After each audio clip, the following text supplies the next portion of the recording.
Everybody, welcome back to another episode of the Climb Together podcast. I'm your host, Tony Scorp, here with my co-host, Deception. Deception, say hi. What up? What up, indeed? This is episode number 153 of the Climb Together podcast. Very exciting. We're chugging right along here. Um, is this the week we do predictions or no? I cannot remember. Uh, I'm pretty sure because they have to play 11 matches, and Oh, so we have like one more week or 2 more weeks, I think. I think there's one more week One more uh, week. of matches, I Okay. believe, but we'll see. Okay. But I think we should be fine then. I think next week we'll do predictions for the CDL. That works for me. Cause wait. Oh yeah, cause it's the 27th. So next weekend is the major. Oh, One it's in more week. Paris. It's in Paris. So kind of just do like the next Oh, podcast this one's episode in just off. Birmingham. Oh, it's in Birmingham. Oh, Major 4 is in Paris. major 4. Oh, that's Ween. Oh yeah. My bad. I got all screwy dooey. So yeah, Birmingham. Yeah, so that's I think Yeah, it's next weekend. I might just be making stuff up though. Let me look. CDL Intel.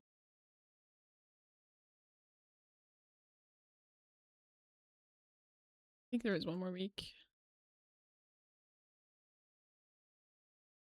Yeah. fun fact: if Optic goes undefeated next week, they will match. They'll match Atlanta phase for going perfect 11-0 in a Wow. qualifier bracket. Wow.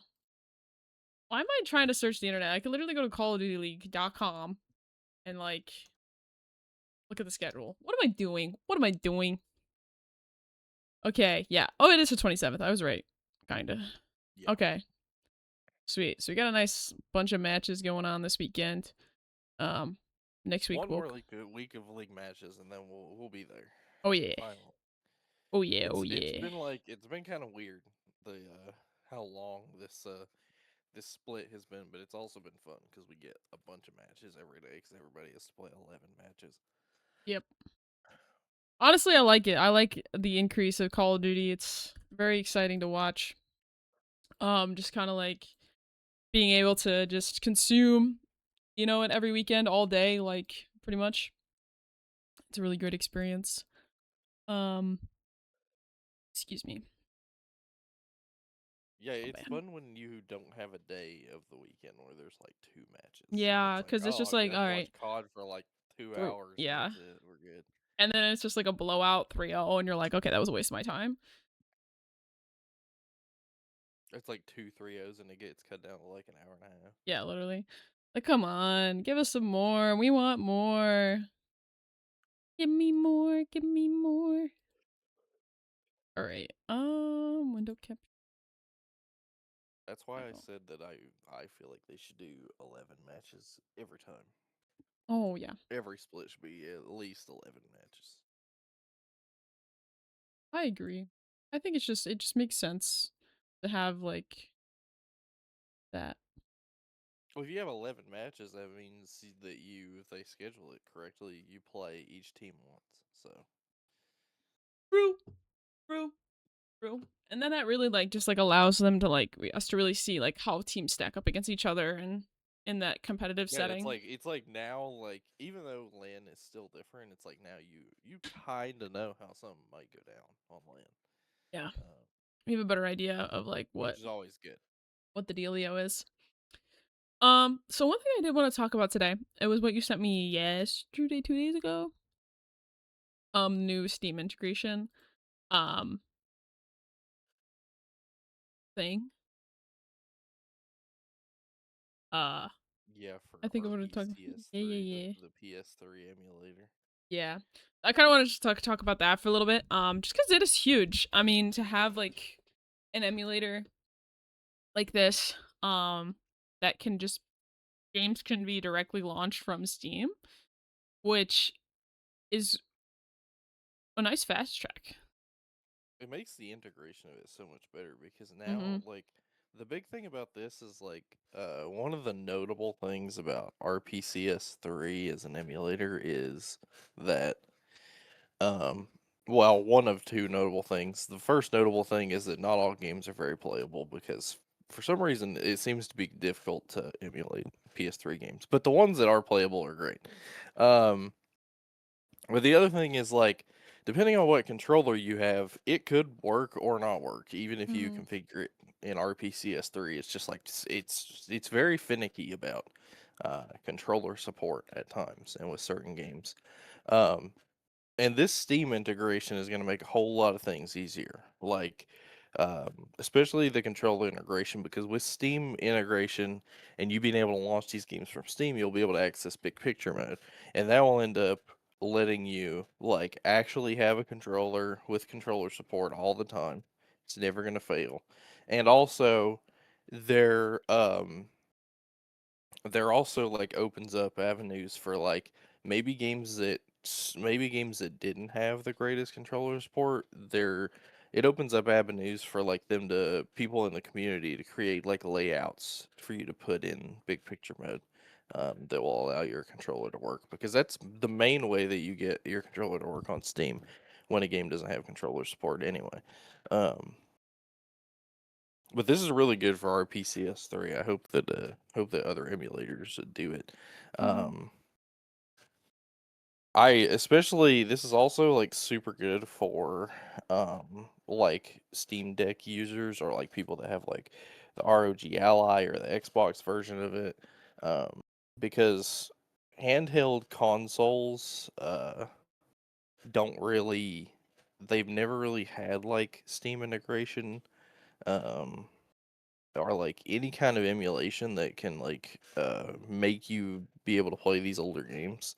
Um you can do it like to an extent, but like this is gonna make it a whole lot easier, a whole lot more accessible, at least for people that want to play PS3 games. Like I said, we got to get the other emulators on board. Um but Yeah. it's pretty cool. I think I really like RPCS3, and I like the fact that I can play.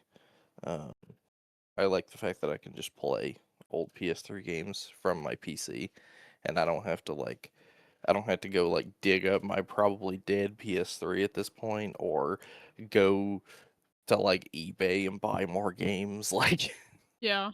it's great. Plus too, like, you know, it just gives that um it allows people to like keep these older games alive. Cause like yeah, like the new games they're great.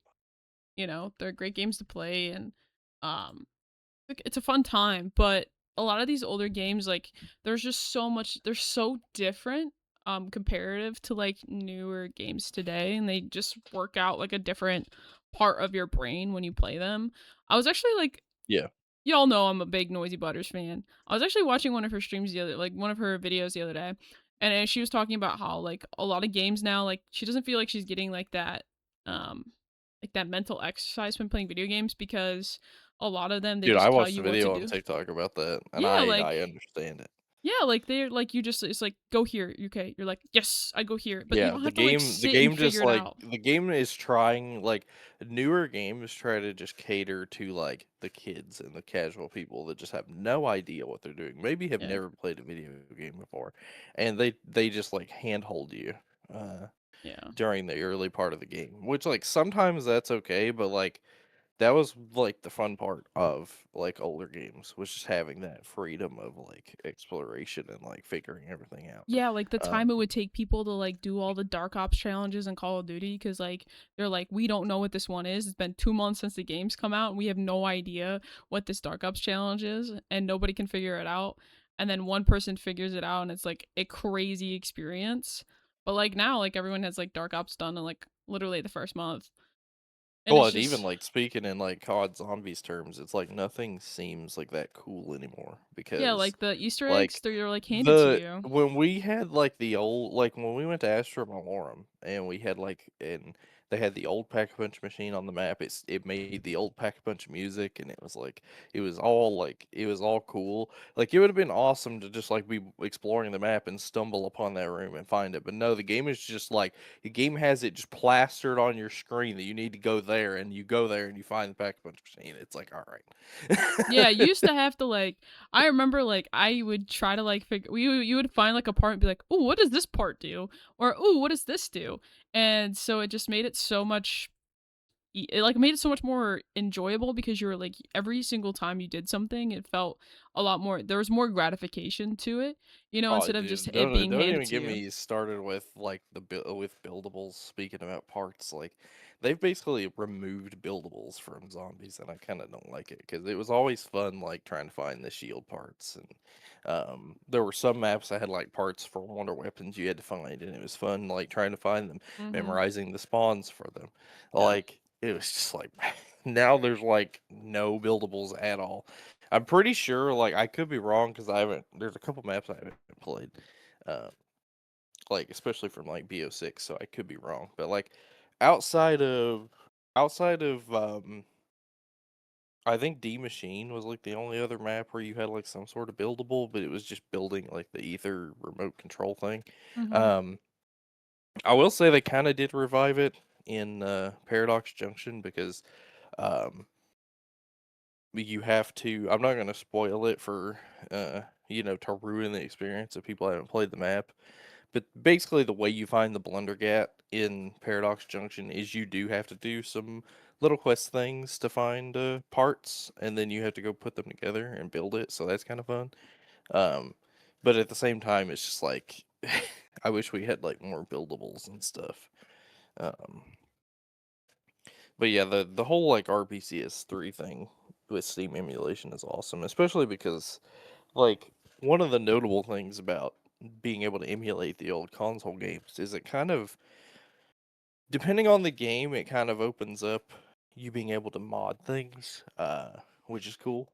Um, like I know this is just an example that I know, but um, I know Gran Turismo 5 is on PS3, and even back in the day when when Gran Turismo 5 was coming out, they showed like they had like preliminary track list for the game, and it included like over 25 tracks that didn't even end up coming to the game because they because like for whatever reason they cut them. Maybe they were left over from Gran Turismo 4 and they just didn't like think to update the list or whatever. But then like people found all of those tracks in Gran Turismo 5. But it was kind of difficult to access them. But thanks to the emulator, people have actually made a mod to where you can just straight load those tracks in the game and run them, That's and they work awesome. perfectly. So, That's awesome. I like that a lot. I don't know, I just feel like we're missing something from these older games that like really make it a lot more like interesting to do. oh, dude, like Gran Turismo is probably like one of the biggest examples of that. Like, don't even get me started with that. Like, there's been so much done to Gran Turismo that strays away from like the cool stuff you see on your screen. Like even Gran Turismo 3. Like I would say if you poll like just any random person and they played Gran Turismo, their favorite game is probably either 3 or 4. Those are like the two most popular games. Um, but I mean, there's just so much like that's been that's been lost because they try to do stuff like that. Gran Turismo 4 in particular is just amazing. Like if you Yeah. have if you have a PS2 emulator, you absolutely have to play this game. Um, if you haven't played the game in a long time, go play it completely through like normally the first time. So you get that nostalgia hit. But then after that, go download the Spec 2 mod that somebody created because it has a whole bunch of other cool stuff. They couldn't do a whole lot, mind you, because this was the PS2, but they made some slight graphical improvements to make the game look just a little better, a little crispier. Um, and they added a whole bunch of new car sounds to some of the cars that didn't like sound that great.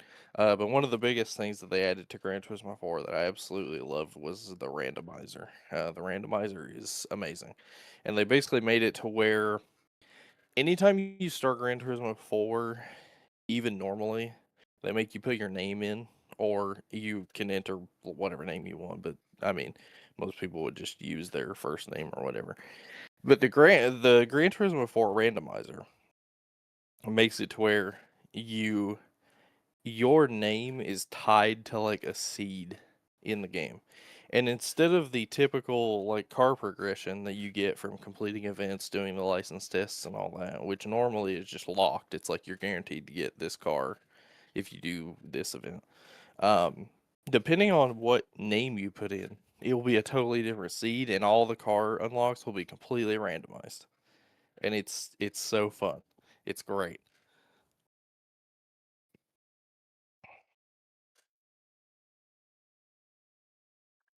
Yeah, I like I totally understand like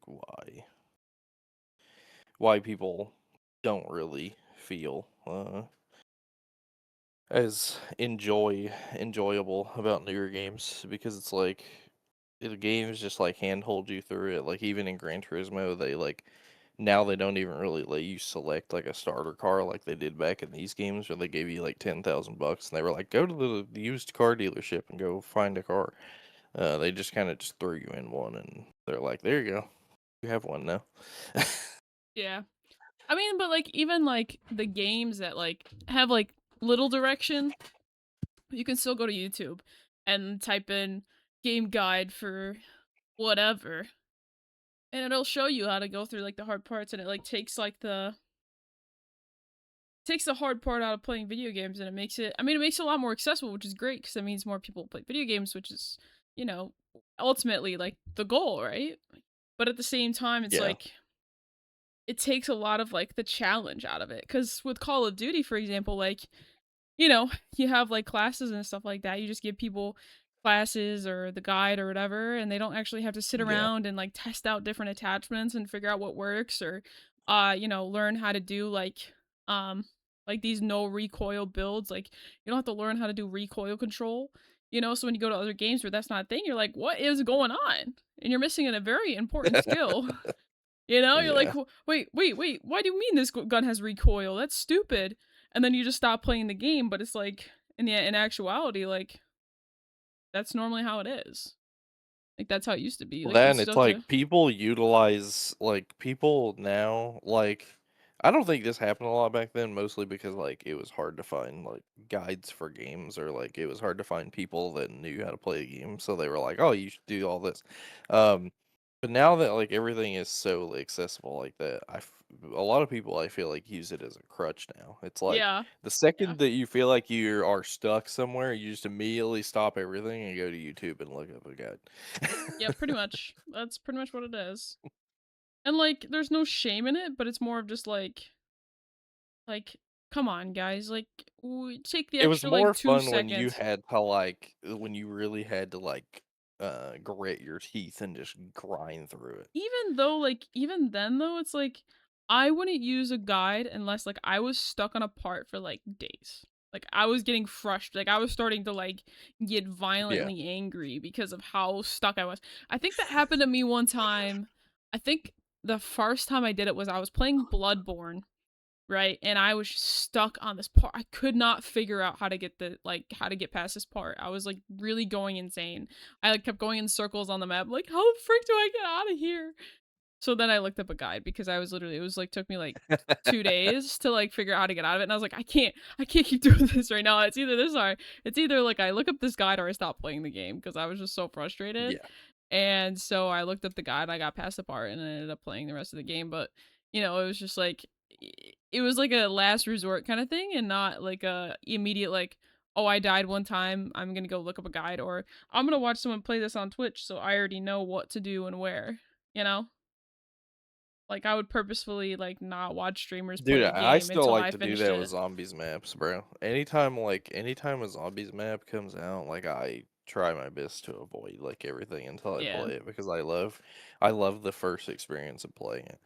Yeah. Um, and that's also like even though you can still find stuff like this, that's also the fun part of playing like BO3 custom zombies is there are a lot of maps that are pretty complex, but like because there's not a lot of people that play BO3 on PC and like upload videos about it, you can't really find like guides for a lot of the maps. So like most of the time you'll go into a map not knowing what's going on.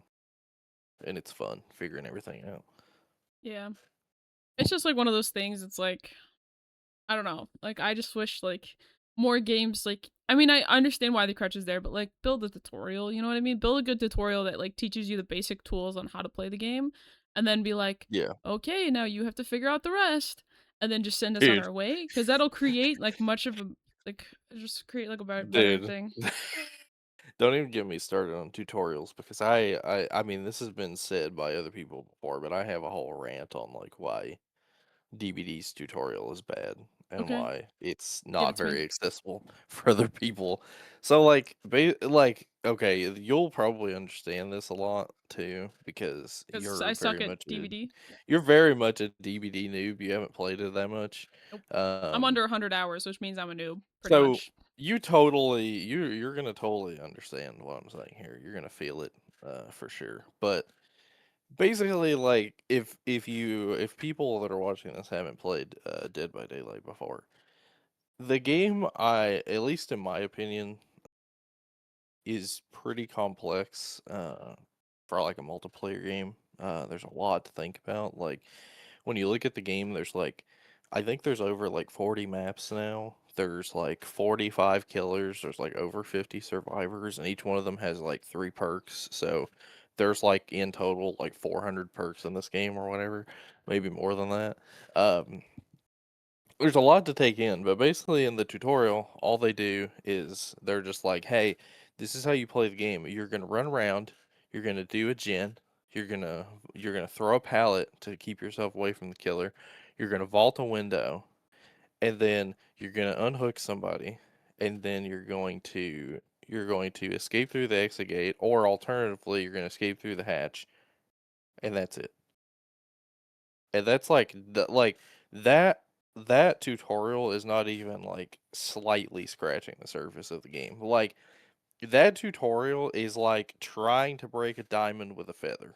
You cannot learn anything from that tutorial in comparison to like what people with like 1,000+ hours know about the game. Because they don't tell you about anything. They don't tell you about any kind of status effects of characters of like if you're oblivious so you don't see the killer's terror radius or know when the killer's coming, if you're exhausted so you can't use certain perks, like if you're broken so you can't be healed, they don't tell you about how to they don't even tell you in the slightest about how to loop things, which I don't think they should totally guide you about that stuff. I think you should learn a little bit, but they don't even tell you that looping is an option. They're just like run from the killer at all costs and like don't have any like method to it.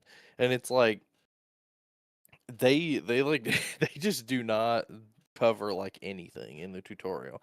And like we talked about earlier, like I'm not asking like the devs to like completely remake the tutorial to like hold people's hand, but it's like you got to give them a little bit more because like this DVD's tutorial compared to what the actual game is if you play Gran Turismo and they gave you a tutorial and they were like press press the gas for 1 second, press the brake for 1 second, reverse for 1 second, and you're good. That's it. That's all you need to know. Like they don't tell Yeah. you anything. Yeah, I think like the thing with like I've noticed about um like I guess Dead by Daylight since we're on the topic, like going into it, like I'm so glad I played with you guys because if I played by myself, like I would have not known what to do. And like cuz they don't tell you about like the blood web and like how that works and like the basic mechanics of the game. Like yes, I guess like you have to understand like which ones you have to use or like, you know, whatever, but they could like at least walk you through like this is your blood web. This is how you gain items to use in the game and like You just, But they don't do even this. tell you about being able to make a loadout with, No, like, they an don't tell you item, about that either. perks, And and like, offerings, and they have even went to the point to where now, anytime you are on a and you've seen it because 'cause you've been here, you started after they added this, but they've even made it to the point where now each time you're playing as a new survivor that you've never touched before, you automatically have an item and an offering and at least one perk in your inventory in your loadout. but you don't even know how to use them. That's the So, like, thing. you actually have something because there are so many people that just have no idea that stuff exists and they just play with nothing. Yeah. So it's like missing like a very integral part of the game. But honestly, like maybe that's like the old, aspect of That gaming I that mean, that tutorial was like that tutorial is very old. That I don't think they've touched that tutorial in a long probably time. Game has been probably out not. nearly 10 years, and I think 10 years ago it probably had a very similar tutorial. Probably. Yeah, that makes about that probably tracks, honestly. But I mean, it's just I don't know, it's one of those things. It's like, oh, okay, here we are complaining about like, wanting harder games, and then here we have a harder game. And so it's like, you know, I think there's like a It's just one of balance. those It's a things balance. where, like, the thing about DBD is I wish they would just help you at least like a little bit more because there are a lot of players who like are new to the game and they don't like go they don't play with their friends or they don't have friends that play the game or they don't find people in the game to play with or whatever. And they don't like a lot of there you got to think about a lot of casual gamers are not always the ones to be like looking up guides and whatnot. So they might play the game for a while and still not do that. Um, and a lot of the reason why people uninstall DBD is just because it feels overwhelming and they don't know what to do because they basically have no help. And especially like if they want to get pretty good at the game, there's a point I feel like at any time in DBD where you just have to start watching content creators at least a little bit Mhm. to understand the game more. Um, I'm sure like if you're like super naturally talented and you just have a knack for understanding things to like the highest degree, you could probably get DVD down. But like there's always at least with like my friends that I played with, there has always been a point where their organic progression of the game is like they hit a plateau and they're like, I gotta watch some videos to like figure this out. Which I mean, it's not that bad because DBD is like a multiplayer game. It's not that crazy, but um, I mean that even happened to me. There was a point in DBD where I was at like a couple hundred hours and I just felt like I was still like pretty bad, at least on the survivor side. And I just started watching more videos about looping and about like different perks you can run and how you get value out of them and whatnot, how to counter certain killers, like what you can do. Um, and I ended up getting like quite a bit better um, because of that. But that's the thing is like none of that stuff. While I don't believe a lot of that stuff should be in the game, none of that stuff is in the game. Like there is absolutely nothing on how to play against certain killers. Yeah, they don't give you a lot. I Well, think there's like this and balance because it's though. a multiplayer game, it's also like because they don't give you any of that stuff, you often run up against people who just have zero idea how to play against the killer. Like Mhm. they could be like pretty decent at the game, and if they knew how to play against the killer, you'd have a good team and you'd be able to escape. But because they don't know how to play against the killer or they don't understand what's going on, they just die, and it's just like all right.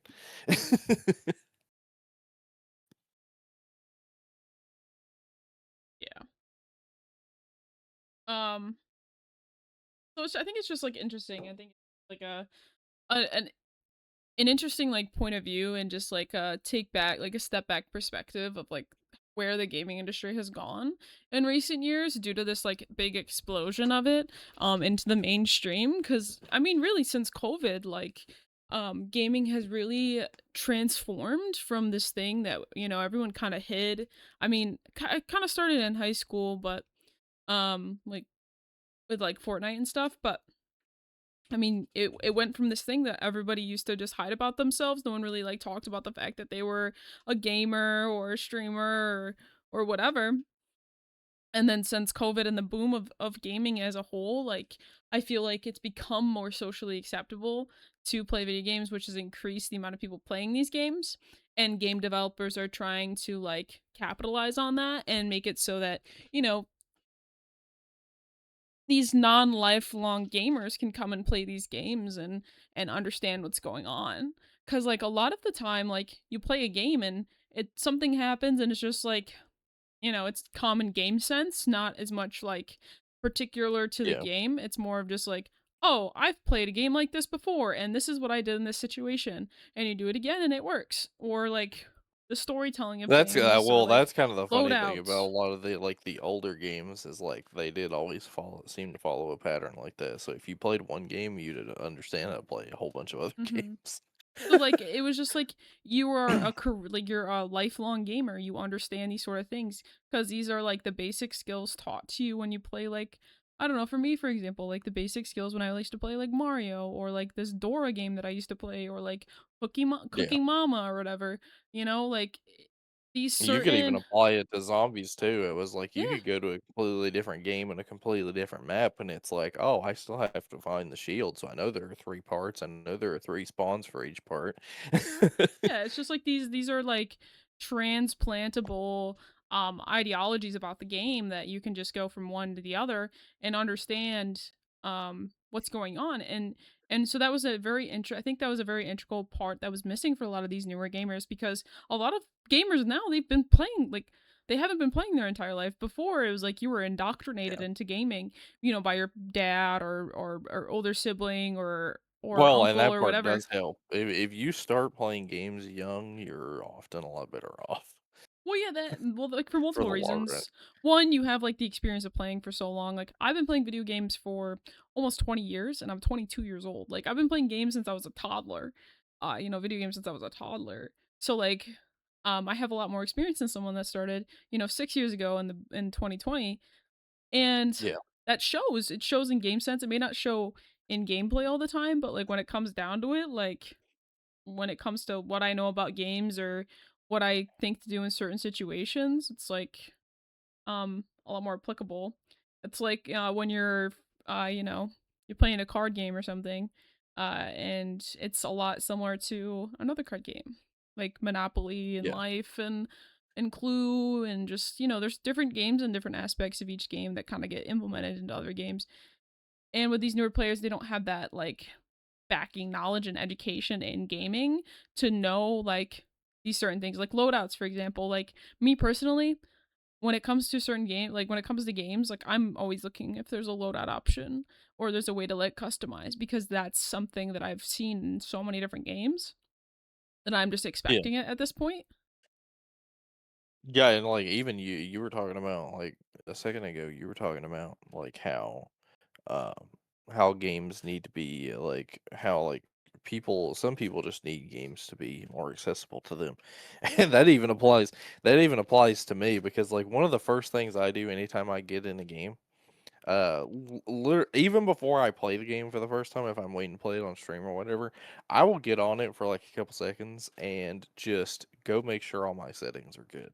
Mhm. Um, like, I will go check to see if they have any, like, accessibility settings, like, if there's, like, settings for, like, having larger text or larger UI size, and then I'll go make sure all my graphics are good and my control settings are good and all that stuff, and, like, some people just don't ever do that Yeah, but because they that's don't something like, you're used to a doing. lot of You games don't, like, tell you to do that, like, one of the things I like about the accessibility features of some games is now the first thing you'll see when you get on a game is it'll pop up like a more simple version of the accessibility settings the game has, and Mhm.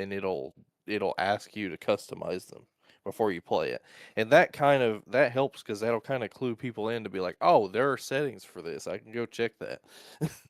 Yeah, and then like Um, but at the same time, it's like you have been playing games and you've played so many different games that you know what settings to look for. You know what settings like Yeah, you're like, oh, well, like I can like in some games you can change the UI. And like for some people they don't even know that that's an option, or like the text Yeah. change or like anything. They really don't know that that's an option unless it's handed to them like that. And that translates through all these different games.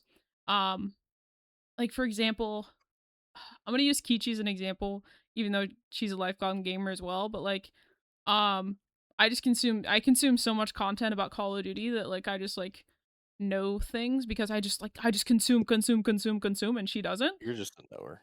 I just know things, I guess. Cuz of this podcast too. Like I'm like I want to know things so that I can come to these conversations and be able to bring something to the table and like have a very like balanced and just like sustenance like what word am I looking for? Valuable conversation. With you about these things, and so I know a lot about Call of Duty and like the little different aspects and the little different UI stuff just because of the conversations we've had about it. And like the other day, she was like, "Oh man, I don't know if I'm done with this gun yet and camos and stuff." And I was like, "Did you not know that like you can check your camo like while you're in game now?" And she was like, "What?" I was like, "Yeah." And so like I showed her how to do it, and it's just because like she's just Dude, not I low key miss that about like when I used to play games because there was a lot of stuff like that when I used to play games where I was like, there was something that now it seems so obvious, and I'm just like, I didn't know that existed. yeah. And it's just like, wow, that's so cool.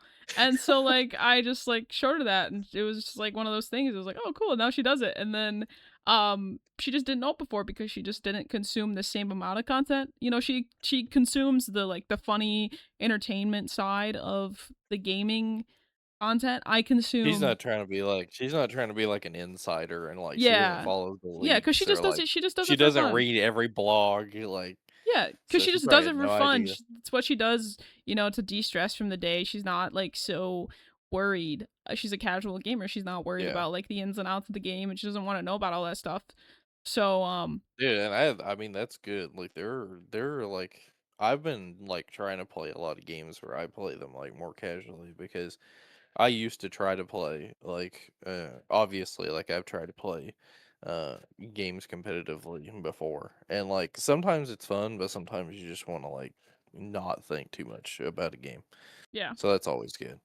yeah. So it's just small stuff like that, and like that is like, I guess where the gap is that I think some of these games are trying to fill is like to have a lot of these stuff just handed to you. So you're like, oh, I already know this, but it creates less of a skill gap.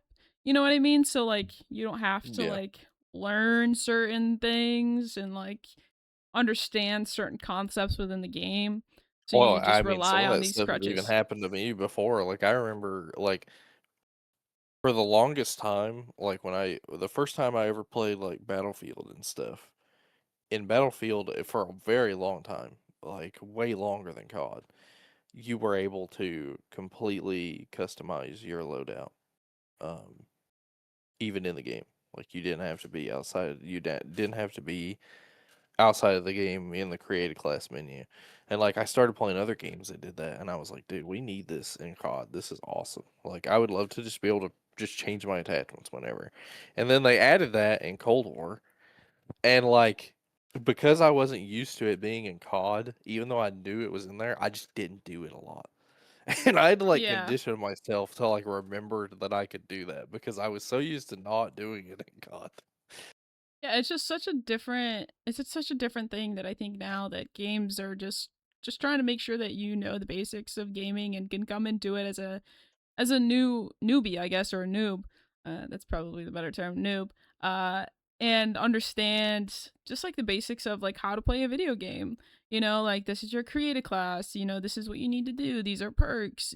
This is how you do this, and this is how you do this. And that's kind of like with like the Call of Duty blog. Like they really go Yeah, like into depth about the game, so that like when you go and play it, you already know like, oh, this perk does this attachment does this gun is for this certain scenario, or like this map is for this, or these are some cool POIs on like this map. And yeah, you just have so much knowledge just readily available to you just from the game. Like you don't even need to go to YouTube sometimes. I mean, sometimes yeah, you need to go to yeah, YouTube and like get a little bit more of like a guide or whatever, and a better understanding built off of what the blog gives you, or like what the game already gives you. But I think now, like, they've just really made games a lot more accessible, which is a positive.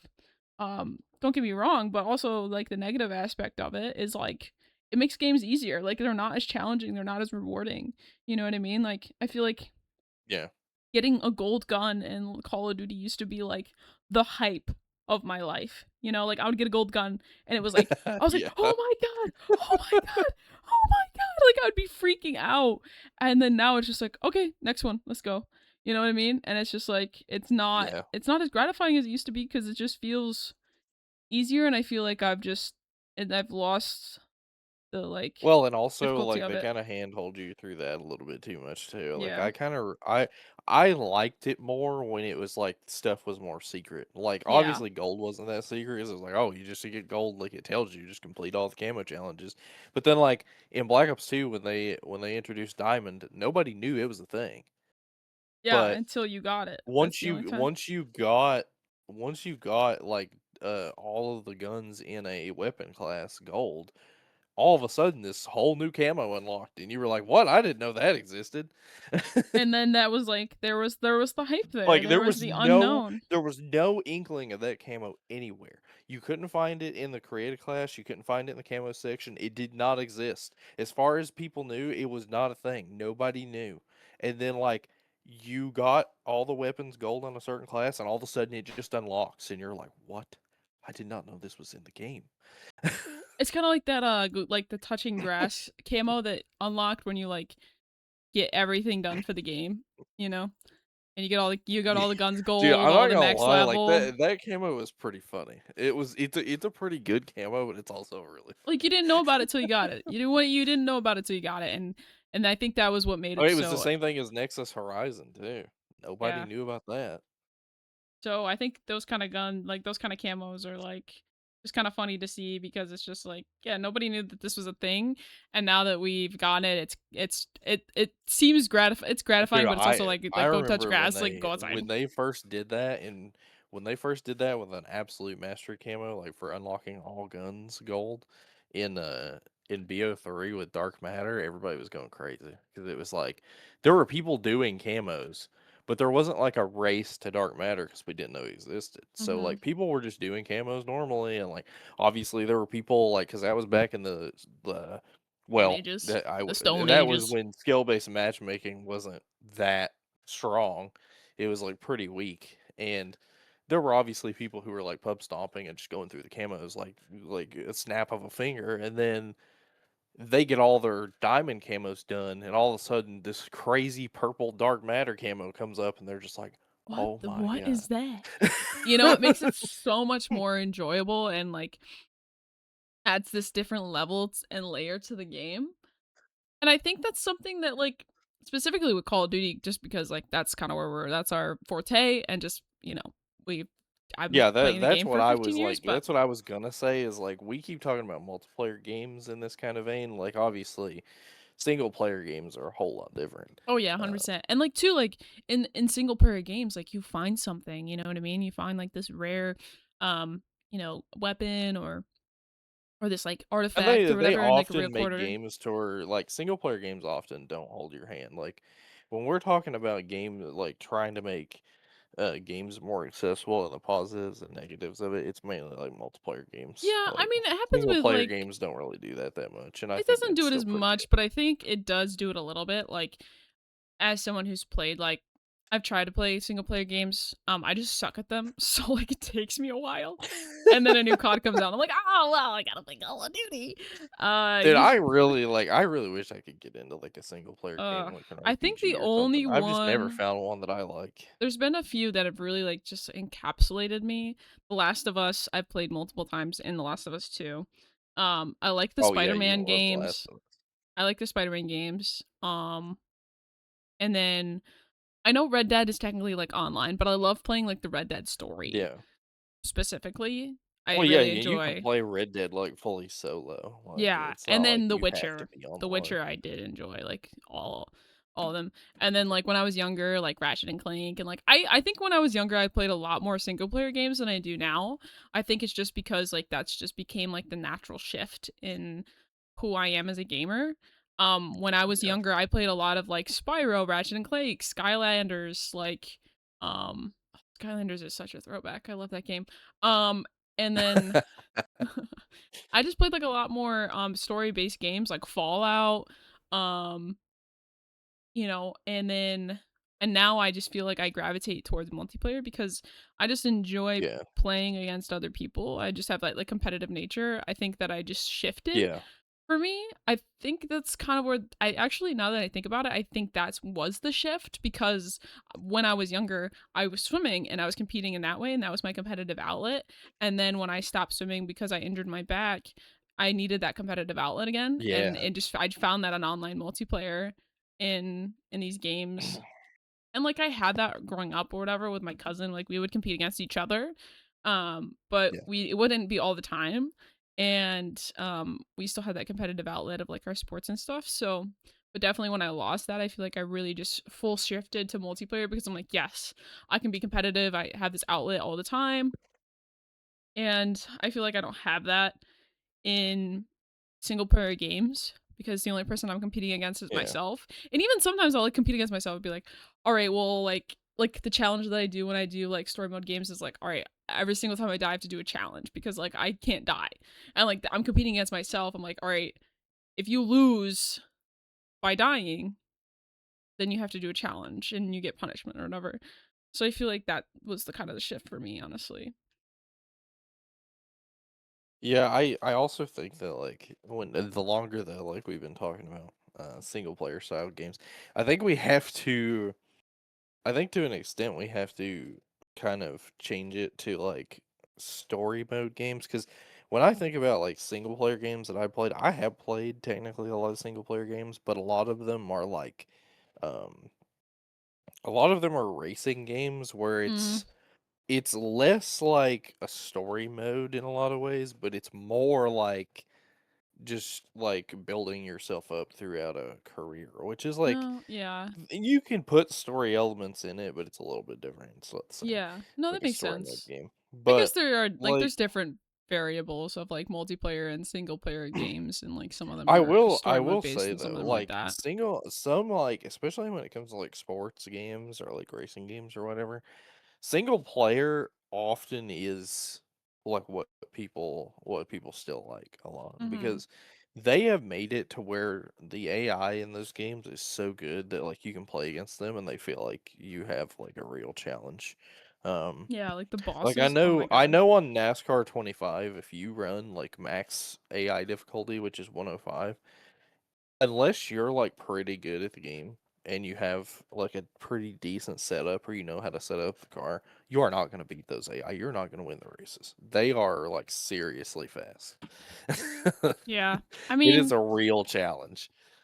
I mean, I like that though. Like I like that, like veteran bots or like, hardcore bots are better now because they make you better as a player. Like if you want to go shoot some bots, you're like, okay, well, I'm just killing bots, whatever. But now you're like, okay, if I'm dying to bots, then there's a serious problem that I gotta work on here. And that's just like it's like a, you know what I mean? Like Yeah. it's like you're like, I really gotta lock in here. I'm dying to the bots, but they're better, which makes like the player base better as well, which I really like. Is uh, it's a good add to the Oh, to dude, this aspect. I remember the first time that they really made the bots good was in Ghosts. Like, I remember on, like, the older games, like BO1, BO2 that had bots, Mm, I could just slam them, like, every game once I got pretty good. Like, yeah, they were pretty easy. Um, but then, like, you get into Ghosts and the veteran bots are unbelievably cracked. Like, that was the yeah. first time the veteran bots were legitimately good. Like, I've seen videos of, like I saw a video of of bows shooting bots before scrims one time, and this bot legitimately just like limbo dodged Bose's bullets.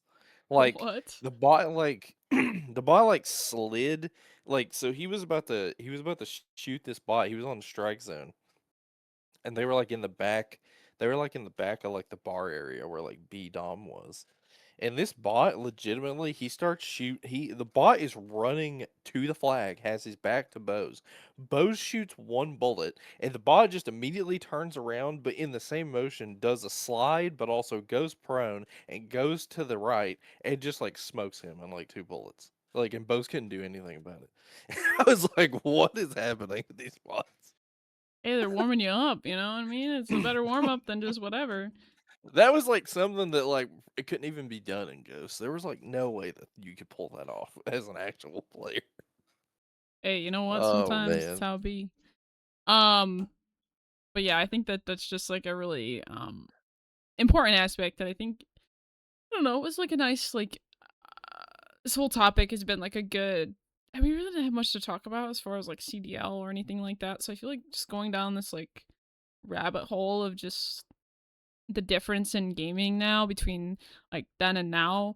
I think that was just a very good I don't want to say filler episode, but like change of pace, you know, comparative to what we normally talk about. Um and just kind of like chill conversation, going on little rants about certain things. And I really enjoyed that personally. It all started because we got on the topic of RPCS3 having I Steam know. integration. I It's great. know. I loved it. I loved it. Is there anything else you want to talk about today, Deception?